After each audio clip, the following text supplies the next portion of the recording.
Make sure you guys hit the subscribe button if you guys are enjoying the content that we're throwing up. And make sure you guys hit the like button if you enjoy the video. And yeah, let's begin.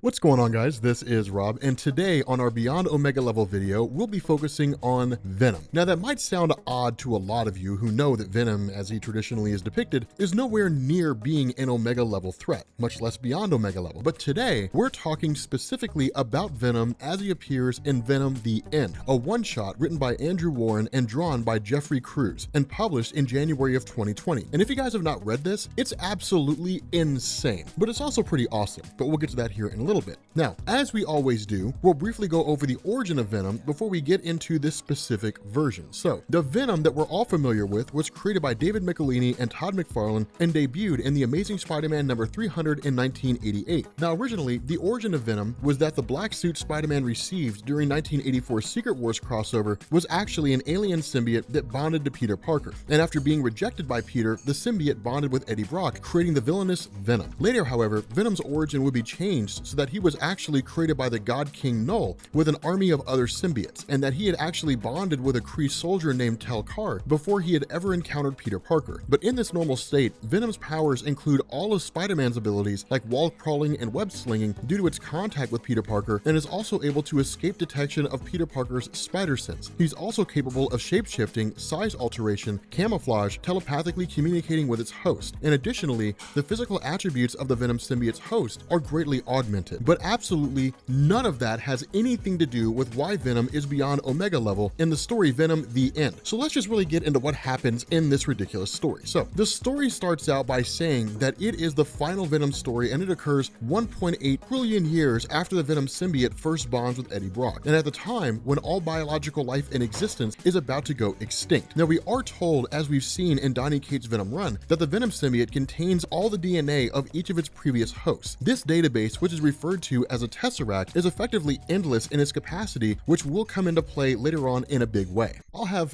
know how many eggs I want in my omelet. Gordon, don't cut this out. Leave this in the video. Mariah is making me an omelet, guys. See, we keep it professional here at Comics Explained. We keep it professional here, right? 100% professional on Comics Explained. We run our business seriously. No, we don't. No, we don't. We goof off in our videos. Oh, I don't know, like 3 or 4 eggs. I'm not picky. Doesn't matter to me.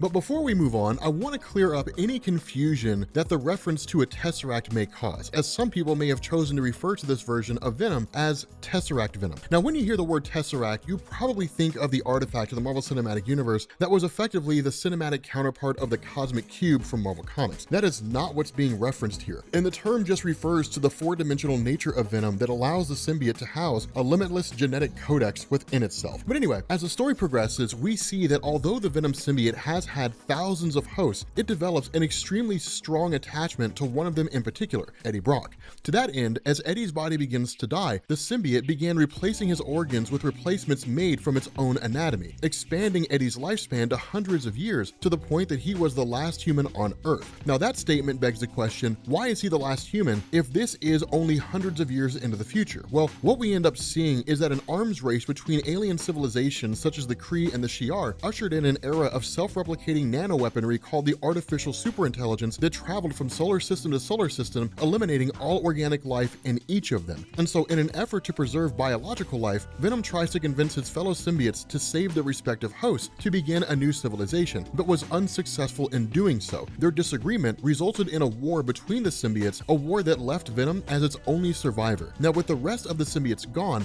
Venom decides that to preserve life, he will have to build his own army. And to do that, Venom taps into its codex and accesses the genes of Jamie Madrox, the Multiple Man, and uses it to create a seemingly infinite number of copies of itself. Now, 1,000 years later, we see Venom has spread billions of copies over thousands of galaxies, seeding them with life in biospheres called Meatgardens. And in doing this, Venom taps into its codex to draw on the mutant powers of Elixir to manipulate biology, Storm to aid in terraforming planets in order to have conditions sustainable for growing life, and Wolverine Wolverine and Deadpool to allow its creations to have the ability to heal. Now, during the 1,000 years that Venom was growing his army, the artificial superintelligence had been growing one as well. Their emissary, an artificial intelligence version of Tony Stark, meets with Venom in an attempt to convince him that the best thing for his biological creations would be to allow them to assimilate into a digital existence so that they could live forever. Now, when Venom refuses, his forces end up going to war with the artificial superintelligence. Following this, Venom consults with some of the more brilliant minds stored away in his codex, including Reed Richards and T'Challa, and through some subatomic matter manipulation, alters the genetic makeup of his army to give them claws capable of shattering entire planets. Still, Venom's army was unable to gain the upper hand, as their organic nervous system simply could not compete with the nanotech's computer processors in terms of speed. Now, to compensate for this, Venom draws on the DNA of Quicksilver and supercharges it to give him super speed. And while this gave Venom's forces an upper hand temporarily, moving at such speed proved too much for even the enhanced biology of Venom's soldiers to endure, and billions of them succumbed to death as they aged through their lifespans near instantaneously. But Venom would not give up. Using the powers of mutants Tempest, Time Slip, and magic, Venom goes back in time and literally bonds with every living thing that has ever existed, meaning not only people, but animals, plants, bacteria, literally everything. And so what this did was turn Venom into a database containing the entirety of the universe's biological matter. By this point, though, the artificial superintelligence had become even more advanced and are so deadly that they become known as the God Mind, having assimilated 75% of the universe and killed the last remaining Celestials, Galactus, and even the Living Tribunal. Now, before this final battle with the God Mind, Venom's final host dies, signaling the end of biological life in the universe. And knowing that defeat was imminent, Venom basically rips himself apart, and what happens next is somewhat confusing. But what ends up essentially happening here is that Venom creates a new universe by expelling his four-dimensional anatomy into the universe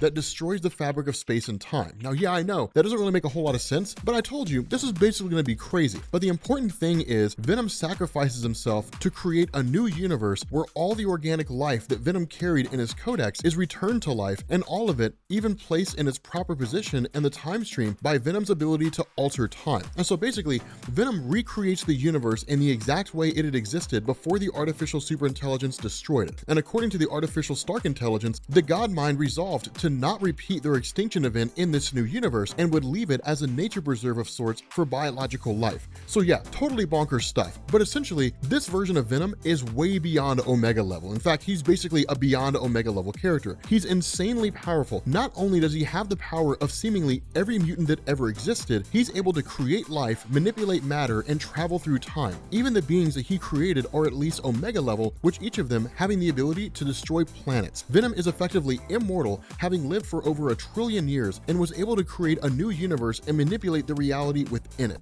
So yeah, like I said, this version of Venom is well beyond Omega level. But with that being said, guys, we're going to bring this video to an end. If you are new here to Comics Explained, make sure you guys hit the sub button to become part of the Rob Corps. If you want us to keep up our videos professional and joking around, talking to Mariah as she's struggling to open a package of chopped up ham to put in the omelet. She said, if I just don't mind my business. What are you gonna do, sweetheart? She said, I'm not gonna eat that omelet. Okay, I need to mind my own business. Because Mariah does know how to throw down in the kitchen. Guys, we're gonna bring this video to an end. I love you all to death. I will catch you all later. Peace.